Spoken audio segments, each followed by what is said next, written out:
Livro O que aconteceu da cruz ao trono, de E.W. Kenyon. Capítulo 8. O que aconteceu quando o véu foi rasgado? Muitas tragédias aconteceram enquanto Jesus estava pendurado na cruz. Mas quero que você pense em dois eventos de importância eterna. Lembre-se que Jesus disse em Mateus 23:38: Eis que a vossa casa vos ficará deserta. Jesus estava pronunciando uma predição do evento mais maravilhoso que já aconteceu ao povo israelita. Mais uma vez, Mateus 26, 60 e 61 diz: Mas afinal compareceram duas, afirmando: Este disse, posso destruir o santuário de Deus e reedificá-lo em 3 dias. Jesus estava diante do sinédrio. O sumo sacerdócio e os anciãos finalmente o tinham em suas mãos, e eles estavam levando testemunhas contra ele. 2 delas o acusaram de dizer: Posso destruir o santuário de Deus e reedificá-lo em 3 dias. Versículo 61. Mal sabia a que Jesus estava se referindo ou que isso realmente aconteceria. O templo foi destruído como o lugar onde Jeová habitava quando o véu foi rasgado de cima a baixo. Em Mateus 27, 50 e 51 lemos: E Jesus, clamando outra vez com grande voz, entregou o Espírito. Eis que o véu do santuário se rasgou em 2 partes, de alto a baixo. Imediatamente antes disso acontecer, ele pronunciou: Está consumado. O que ele quis dizer? Observe a afirmação: Está consumado. Jesus veio como encarnado, o homem Deus Jeová. Ele andou diante de seu pai por 33 anos e meio. Por 2 vezes ouviu seu pai dizer: Este é o meu filho amado em quem me comprazo. Mateus 3,17 e Mateus 17,5. Nunca havia existido um homem antes que houvesse agradado ao pai. Eu o chamo aquele que agrada ao Pai. Todos os outros viveram para agradar a si mesmos. Finalmente Deus tinha um homem na terra vivendo para fazer sua vontade. Mas ele lhes disse: Uma comida tem para comer que vós não conheceis. Diziam então os discípulos uns aos outros: Teria porventura alguém trazido o que comer? Disse-lhe Jesus: A minha comida consiste em fazer a vontade daquele que me enviou e realizar a sua obra. João 4, do 32 ao 34. Eu nada posso fazer de mim mesmo, na forma porque ouço o jugo. O meu juízo é justo porque não procuro a minha própria vontade, e sim a daquele que me enviou. Observe o seguinte: não procuro a minha própria vontade, e sim a daquele que me enviou. Novamente Jesus disse em João 6,38: Porque eu desci do céu não para fazer a minha própria vontade, e sim a vontade daquele que me enviou. A razão pela qual ele veio foi para fazer a vontade do seu Pai. Ele morreu pelos nossos pecados porque essa era a vontade do Pai. Mas João 8,29 é para mim, de certa forma, a passagem mais encantadora. E aquele que me enviou está comigo e não me deixou só, porque eu faço sempre o que lhe agrada. Como Jesus devia ser precioso para o Pai. Como é precioso alguém que vive a vida de Jesus para aquele que deu Jesus por nós. Jesus viveu para agradar o coração daquele que criou o primeiro homem no jardim, o qual se tornou o fracasso da humanidade. Em seguida, Jesus não apenas satisfez o coração do Pai, como foi circuncidado na aliança de Abraão. Ele havia se tornado parte de Israel. Era o amigo que tinha uma aliança de sangue com Abraão. Jeová, ele precisava cumprir essa aliança abraâmica. O que isso significaria para Israel? Essa aliança lhes dera a vida nacional, a lei deles, seu sacrifício, seu sacerdócio, seu lar nacional, o sangue da expiação, bem como o seu templo onde Deus habitava no Santo dos Santos, e seu Messias, o qual pregaram uma cruz, Jeová manifestado na carne. E quando Jesus disse: Está consumado, a aliança abraâmica havia chegado ao fim no que diz respeito a Israel. Não apenas a aliança havia terminado, como tudo o que dizia respeito a ela. Era o fim da lei da aliança, dos 10 mandamentos. O povo havia adorado essa lei, uma lei de morte que gerava medo no coração dos homens. Não era uma lei de amor, nem uma lei de vida. Paulo chamou-a de lei do pecado e da morte, Romanos 8,2. Mas eles a amavam. Era uma lei para o homem natural, assim como a aliança abraâmica era para o homem natural. Nunca haverá outro bode expiatório para tipificar os pecados de Israel sendo levados para longe. Era o fim do Santo dos Santos no templo de Israel. Esse foi o significado do que Jesus disse: Está consumado. Então entregou seu espírito. O véu foi rasgado de cima a baixo e o templo deles ficou deserto. Não é de admirar que tenha havido um terremoto. Não é de admirar que as trevas tenham descido e se instalado sobre Jerusalém e o Gólgota. O coração do Filho do Homem foi partido naquela cruz. Ele foi feito pecado. Ele disse: está consumado, e todo o céu o ouviu. Os ouvidos do homem não assimilaram isso. Você consegue perceber que este não foi apenas o fim de Israel, de Judá e de tudo que dizia respeito a eles como nação, mas foi o começo de uma nova aliança? Lembre-se de que Jesus disse logo antes de morrer: tenho desejado ansiosamente comer convosco esta Páscoa antes do meu sofrimento, pois vos digo que nunca mais a comerei até que ela se cumpra no reino de Deus. Lucas 22:15. Trata-se da história da instituição da ceia do Senhor. Observe os versículos. E tomando um pão, tendo dado graças, o partiu e lhes deu, dizendo: isto é o meu corpo oferecido por vós. Fazei isto em memória de mim. Versículo 19. Sobre o cálice ele disse: este é o cálice da nova aliança no meu sangue, derramado em favor de vós. Versículo 20. Mateus 26:28 também diz: porque isto é o meu sangue, o sangue da nova aliança, derramado em favor de muitos para a remissão de pecados. A velha aliança morreu. A nova aliança nasceu. A nova aliança começou a funcionar no dia de Pentecostes. Ela não foi estabelecida no céu até Jesus levar o seu sangue para dentro do Santo dos Santos e derramá-lo ali como o selo vermelho sobre o documento da nossa redenção. Não temos valorizado o suficiente a nova aliança no seu sangue. Os homens da velha aliança tinham uma justiça limitada, e com base nela eles realizavam os milagres e prodígios que o povo de Israel via. Podemos ler a maravilhosa oração de Abraão em Gênesis 18, os milagres que aconteceram sob o ministério de Moisés conduzindo Israel para fora do Egito, os milagres de Josué, Elias, Eliseu, Davi e Daniel foram realizados com uma justiça limitada. Ela se baseava em uma aliança selada com o sangue de Abraão, junto com o sangue da oferta de Deus, um touro. Agora temos uma nova aliança e ela está selada não com o sangue de touros e bodes, mas com o sangue da divindade unida com a humanidade. A estranha característica sobre esta oferta era que os representantes da aliança abraâmica ofereceram Jesus, o Jeová deles, no altar da cruz e não sabiam disso. Ele foi entregue à força nas mãos do governo romano para ser crucificado. Assim, as mãos do sacerdócio e as mãos dos gentios romanos se encontraram no sacrifício que eles ofereceram sobre o altar da cruz. Israel e os gentios identificaram-se com aquela oferta, e assim como nenhuma oferta era aceitável, a não ser que fossem impostas mãos sobre sua cabeça sob a aliança abraâmica, a oferta do corpo de Cristo tornou-se aceitável porque o sacerdócio e o governo romano colocaram as mãos sobre o nosso amado Senhor, o Cordeiro de Deus que tira os pecados do mundo. João 1:29. Essa nova aliança nos deu o início da nova criação, cuja circuncisão estaria no coração.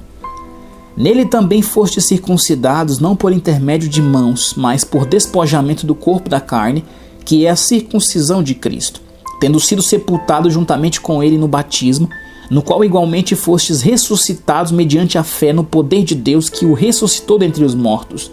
Colossenses 2:11 e 12. Uma pessoa entrava na aliança abraâmica pela circuncisão. Nós entramos na nova aliança pela circuncisão do coração, ou o novo nascimento. A primeira aliança foi feita para o homem natural. Tudo ligado a ela era para o homem natural.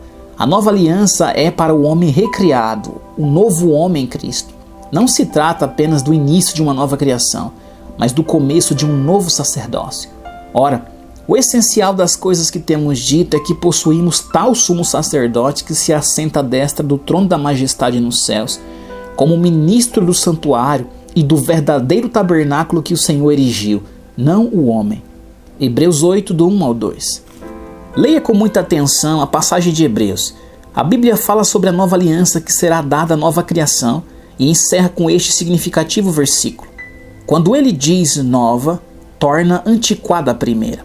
Ora, aquilo que se torna antiquado e envelhecido está prestes a desaparecer. Versículo 13. Houve uma anulação do mandamento e da aliança precedente e do sacerdócio e dos sacrifícios precedentes. Inaugurou-se a nova aliança, o novo sacerdócio com as pessoas da nova criação, que são chamadas o povo da nova aliança. A nova aliança tinha uma nova lei. Novo mandamento vos dou, que vos ameis uns aos outros, assim como eu vos amei, que também vos ameis uns aos outros. Nisto conhecerão todos que sois meus discípulos, se tiverdes amor uns aos outros. João 13, 34 e 35. A velha aliança tinha uma lei baseada no medo. A nova aliança tem uma lei de vida e de amor. Agora, pois, já nenhuma condenação há para os que estão em Cristo Jesus, porque a lei do Espírito da vida em Cristo Jesus te livrou da lei do pecado e da morte. Romanos 8, 1 e 2. Observe o contraste entre as duas alianças, a velha aliança com o homem natural e a nova aliança com o homem recriado. Nosso coração não pode entender claramente o significado do fato de que a lei do amor da nova aliança deve governar a igreja de maneira absoluta. Os livros de Levítico e Deuteronômio são uma exposição da lei da velha aliança, conhecida como os 10 mandamentos. A revelação paulina é uma exposição da lei da nova aliança. 1 Coríntios 13 nos dá em forma condensada as características notáveis da lei da nova aliança. Hebreus 9, 11 e 12 nos dá uma descrição da entrada de Cristo no Santo dos Santos celestial com o seu sangue. Observe atentamente, não por meio de sangue de bodes e de bezerros, mas pelo seu próprio sangue entrou no Santo dos Santos uma vez por todas, tendo obtido eterna redenção. Versículo 12. O sumo sacerdote entrava com sangue uma vez por ano para cobrir a lei quebrada para o Israel espiritualmente morto. Mas Cristo entra com seu sangue no Santo dos Santos celestial de uma vez por todas, obtendo para nós a eterna redenção. Como nosso coração estremece diante do fato de que a nossa redenção é eterna. O versículo 14 é bem sugestivo. Muito mais o sangue de Cristo, que pelo Espírito eterno a si mesmo se ofereceu sem mácula a Deus, purificará a nossa consciência de obras mortas para servirmos ao Deus vivo. Por isso mesmo, ele é o mediador da nova aliança. Ele morreu pelos pecados sob a primeira aliança. Não devemos omitir Hebreus 9:24, porque Cristo não entrou em santuário feito por mãos, figura do verdadeiro, porém no mesmo céu, para comparecer agora por nós diante de Deus. 1 Pedro 2, do 3 ao 10, nos dá uma imagem dos novos sacrifícios que oferecemos ao Pai. Eis uma visão do duplo sacerdócio da igreja.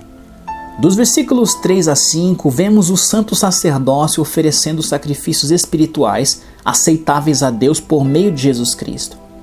É o santo dos santos particular de cada cristão. Hebreus 13:15 nos dá uma bela imagem disso. Por meio de Jesus, pois, ofereçamos a Deus sempre sacrifícios de louvor, que é o fruto de lábios que confessam seu nome. No santo sacerdócio oferecemos nossos louvores, nossa adoração e o nosso amor através de Jesus Cristo, nosso Senhor. Isso se conecta perfeitamente com Efésios 5:20, dando sempre graças por tudo a nosso Deus e Pai, em nome de nosso Senhor Jesus Cristo. Nunca oferecemos ações de graças ao Pai, a não ser através do nome de Jesus. Por quê? Porque isso glorifica o Filho, enfatiza constantemente em nosso coração seu lugar de mediador e seu grande ministério como sumo sacerdote.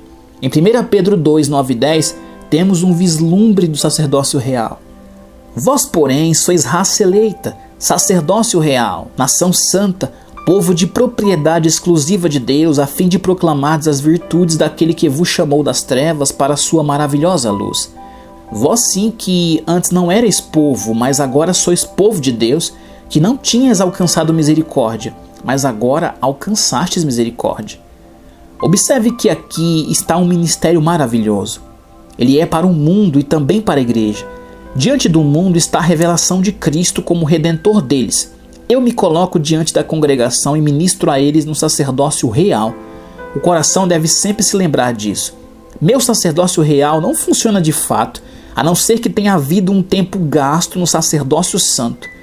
A não ser que meus lábios tenham dado frutos de amor e adoração e comunhão com o Pai. No sacerdócio santo, eles serão lábios mortos quando eu tentar desvendar a palavra para o corpo de Cristo no sacerdócio real. A palavra se torna algo vivo nos lábios do amor. Os lábios do amor são sempre lábios que geram fé. As palavras que você diz serão saciadas com amor e graça e temperadas com sabedoria. Porque pregamos a Bíblia, entramos no santo lugar e tivemos comunhão com nosso Pai e o visitamos, até que todo o nosso ser se pareça estar saturado de amor. Hebreus 10, do 19 ao 22, nos dá um vislumbre do novo Santo dos Santos. Tendo, pois, irmãos, intrepidez para entrar no Santo dos Santos pelo sangue de Jesus, pelo novo e vivo caminho que ele nos consagrou pelo véu, isto é, pela sua carne, e tendo grande sacerdote sobre a casa de Deus, aproximemo-nos com sincero coração, em plena certeza de fé, tendo o coração purificado de má consciência e lavado o corpo com água pura. Nossa caminhada terrena é purificada pela palavra. Em Hebreus 4,16, ele nos convidou para entrarmos com ousadia junto ao trono da graça. Esse é o novo Santo dos Santos, a nova sala do trono onde nós, como filhos e filhas, temos um convite para ir. Nós não apenas vamos ao Senhor quando nosso coração está carregado de tristeza e necessidade, como vamos a Ele quando nosso coração está cheio de alegria e riso.